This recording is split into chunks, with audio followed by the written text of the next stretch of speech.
पाहू काही मराठी व्याकरणाचे प्रश्न.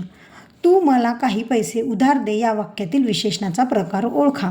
तर आता इथं विशेषण कोणतं आहे? काही हे विशेषण आहे. तर ते कोणत्या प्रकारचं आहे?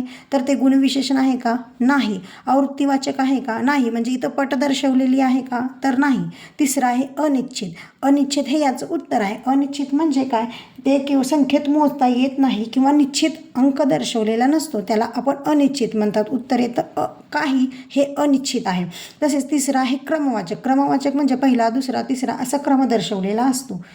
दुसरा प्रश्न आहे आजन्म या शब्दामध्ये आ हे काय आहे? बघा, आ हे शब्दाच्या सुरुवातीला लागलेला आहे आणि विभक्ती प्रत्यय हा शब्दाच्या शेवटी लागतो. प्रत्ययसुद्धा काय असतो? तर शब्दाच्या शेवटी लागतो. सामान्य रूप हे शब्दांमध्ये बदल घडवून आलेलं असतं आणि उपसर्ग हे काय असतं? तर शब्दाच्या सुरुवातीला लागलेलं असतं. म्हणजेच आ हे काय आहे? तर उपसर्ग आहे. मित्रांनो, समजलं?